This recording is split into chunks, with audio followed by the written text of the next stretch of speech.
हला जन्म से विधाता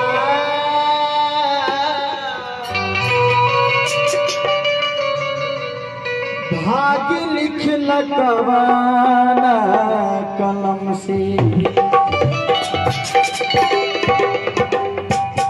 मैया रोती है, अपने मन में विलाप करती है कि हे विधाता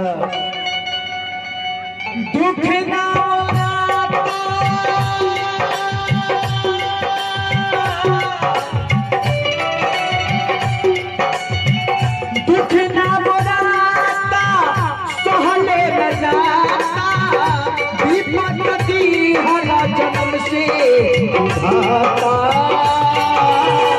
भाग्य लिख लगवाना कलम से।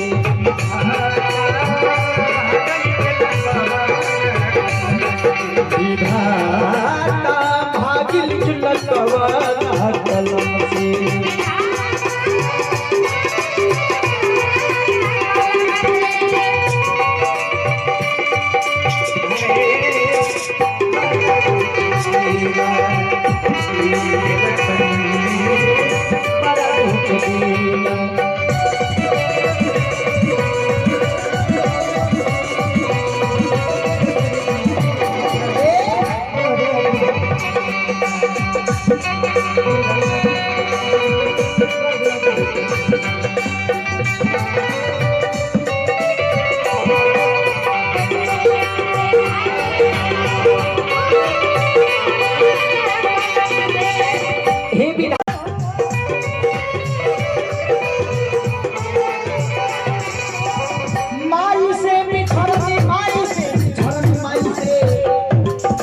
बिछड़ मिलल पापा के न प्यार हो, खुशी रहे दूर मिलल उपहार हो।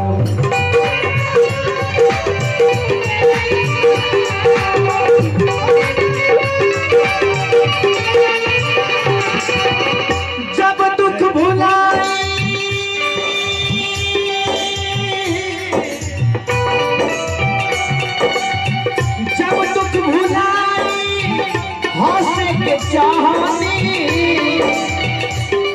फांसी दे के छीन लेना धन से। विधाता भाग्य लिख लगवाना कलम से।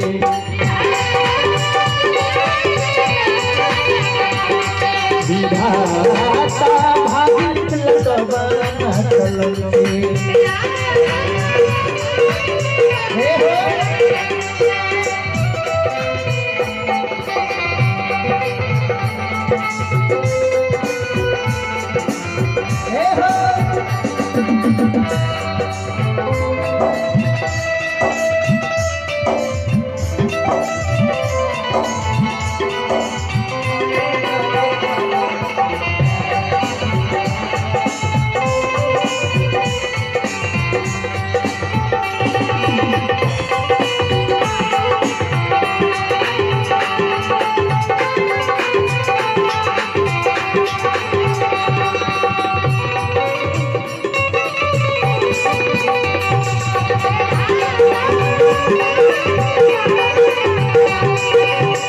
आगे मैया जानकी रोती है, अपने मन में विलाप करती है कि हे विधाता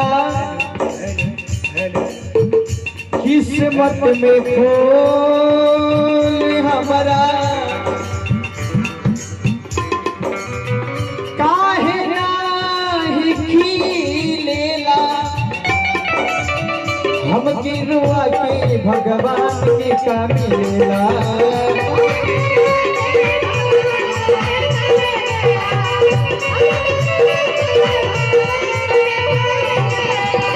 किस्मत में फूल हमारा काहे नाही खिलेला, हमके रोआ के भगवान के का मिलेला।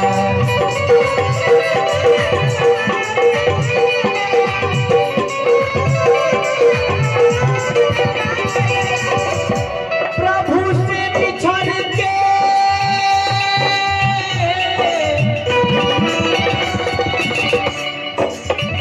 प्रभु से बिछड़ के आरे बिरहा में जान के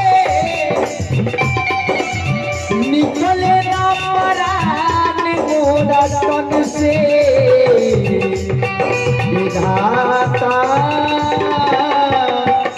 हे विधाता किस्मत में फूल हमारा काहे नहीं खिलेला हमके रुआ के भगवान के काम मिलेला कि प्रभु से बिछड़ के आर बिरहा में जाड़ के निकल ना परान मोरा तन से विधाता ए विधाता ए विधाता भाग्य लिख लगावा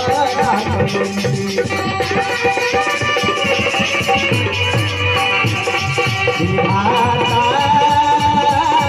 भाग्य लिख लगावा